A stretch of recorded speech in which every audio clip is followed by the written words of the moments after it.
Alors, d'abord, je crois qu'il faut rappeler, vous l'avez dit, Seymour Hersh, il ne s'est quasiment jamais trompé par le passé, depuis ses premières révélations en 68 sur les massacres au Vietnam jusqu'à Ouais. son dernier livre qui expliquait la manière dont Osama Ben Laden a été véritablement éliminé, qui n'a rien à voir avec le narratif qui avait servi la Maison-Blanche. Mmh. Euh, Ouais.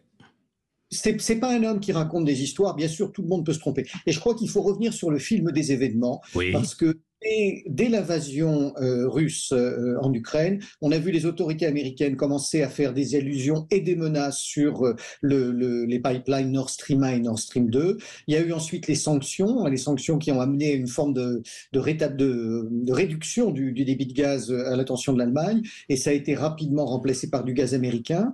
On a ensuite, à la date du 26 septembre, le fameux sabotage, alors selon une opération qui est assez précisément décrite par Seymour Hersh et qui me semble difficilement inventée. On voit très rapidement après cet attentat les Américains se féliciter et essayer d'orienter les soupçons contre la Russie. Et Mmh. puis, dans les semaines qui suivent, on voit un certain nombre de bruits qui circulent où on dit ce sont probablement les Américains, parce que si c'était les Russes, bien sûr, tout le monde aurait crié les Allemands en premier.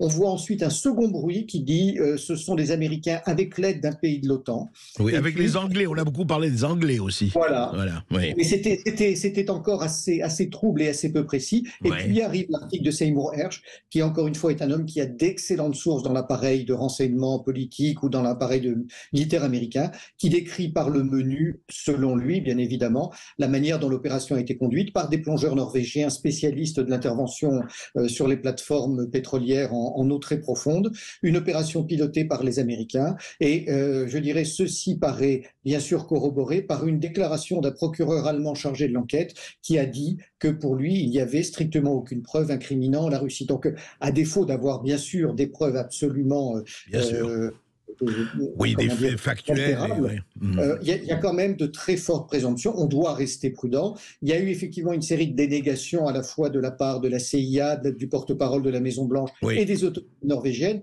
Mais que pouvait-il faire d'autre qu'un démenti? Donc, pour l'instant, ils n'ont convaincu personne et je crois que malheureusement, nous pouvons toujours nous tromper, que la description des faits qu'a donné Seymour Hersh est probablement celle qui est la vérité.